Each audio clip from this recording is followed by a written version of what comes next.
Hola, ¿qué tal? Bienvenidos y bienvenidas una vez más a mi canal. En este video quiero mencionarles una noticia un poco decepcionante o quizá bastante decepcionante para muchas personas, sobre todo para aquellas exigentes en el apartado gamer, y es que Sony ha decidido cancelar o ya prácticamente desistió de brindar el soporte de tasa de refresco variable o VRR y lo que es el Auto Low Latency Mode, que simplemente lo que indica es que de forma automática el televisor reconozca que se trata, por ejemplo, de una consola de videojuegos y que active un modo de baja latencia. Sin embargo, no me parece que esto sea tan importante como si lo es la tasa de refresco variable, porque sea como sea, el input lag, la verdad es que en términos prácticos me parece bueno. No es el mejor, pero tampoco es que sea terrible.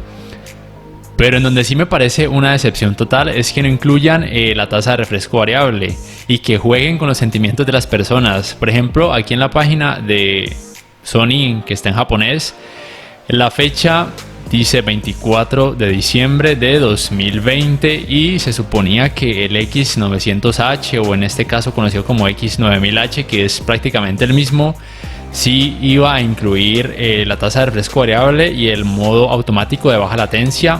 Pero entonces aquí en esta página, con fecha de actualización 5 de enero de 2021, ya entonces se desactivan el tasa de refresco variable y el modo automático de baja latencia.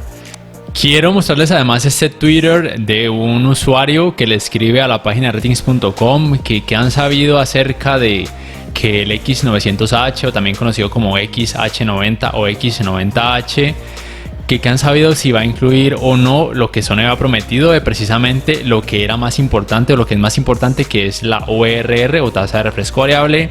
Y lo que contesta ratings.com simplemente que no han escuchado noticias al respecto y que solamente han escuchado precisamente esto, que en esta página se han desactivado las casillas o las palomitas que prometían que sí iban a incluir las esperadas tasas de refresco variable y bueno, el modo automático de baja latencia.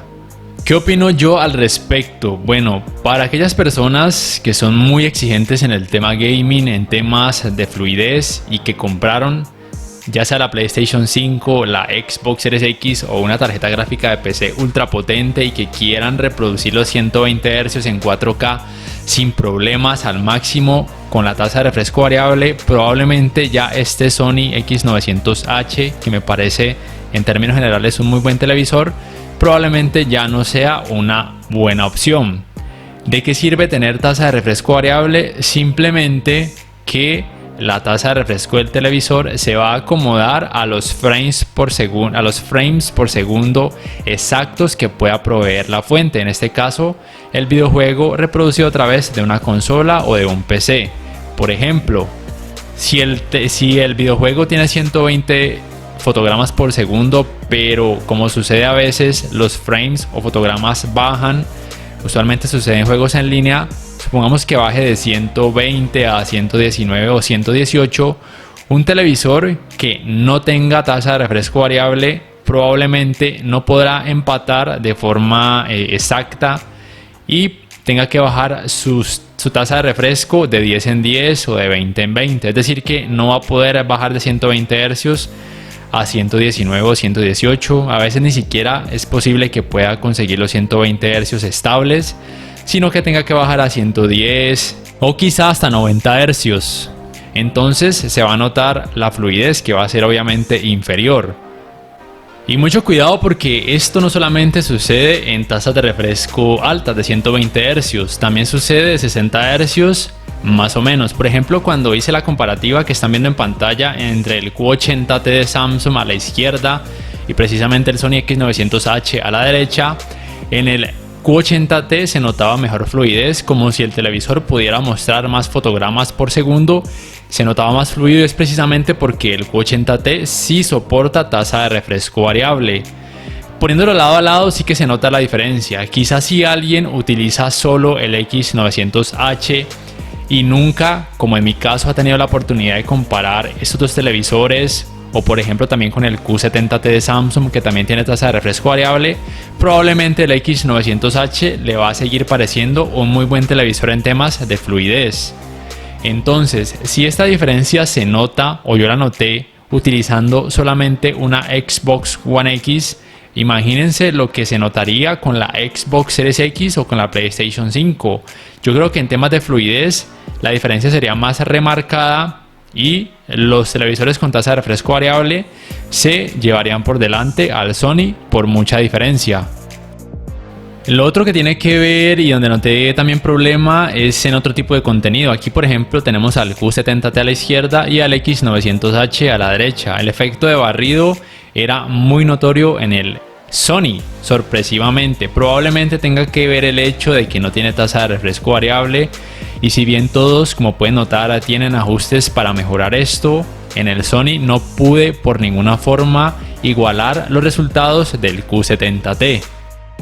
Conviene entonces comprar el X900H o esperar a los modelos de 2021, en este caso el X90J o X900J, que se supone sí va a incluir de entrada ya todas estas tecnologías de tasa de refresco variable, modo automático de baja latencia, también se supone que va a incluir FreeSync. Entonces yo les diría que si son muy exigentes en este tema de manejo del movimiento, sobre todo en videojuegos, que se esperen o que compren otra marca, ya sea Samsung, Q70T, Q80T, Q90T, un OLED por parte de LG, que hasta ahorita serían los televisores gaming más completos, o que esperen a los modelos nuevos de este año, ya sean de Sony o precisamente de las otras marcas mencionadas. No sé qué se está fumando Sony o qué le está pasando a Sony en temas de algunos apartados de tecnología, pero por ejemplo, si nos vamos al pasado, la PlayStation 4, ya hablando de temas de consolas, era inferior o es inferior a la Xbox One X, y aún actualmente la PlayStation 5 se considera un poco inferior a la Xbox Series X en temas sobre todo de fluidez, porque tampoco incluye tasa de refresco variable dentro de su tecnología. No sé si Sony haga esto a propósito, con un objetivo oscuro, por así decirlo, pensaba a un futuro muy lejano, o si de verdad le está quedando grande incluir todas las tecnologías en sus televisores y en otros dispositivos tecnológicos. Y entonces con esta noticia, si ya se mantiene, que es lo más probable, porque considero que si Sony hubiera podido incluir estas tecnologías en el X900H y en las otras referencias, ya lo hubiera hecho hace tiempo para poder competir directamente con Samsung y con LG. Entonces, haciendo referencia a esta noticia, prácticamente el X900H baja algunos escalones en el ranking o en el podio de televisores gaming de generación actual, PlayStation 5, Xbox Series X o tarjetas gráficas de PC ultra potentes, o eso es lo que yo pienso. Déjenme saber ustedes qué opinan en la caja de comentarios. Si este video les ha gustado, les invito a que por favor le den me gusta, que además lo compartan en sus redes sociales, que se suscriban a mi canal, si aún no lo han hecho, que activen la campanita de notificaciones para que puedan saber al instante cada vez que subo un nuevo video. Así además me ayudan a seguir creciendo mi canal. No siendo más, me despido por el momento y hasta la próxima.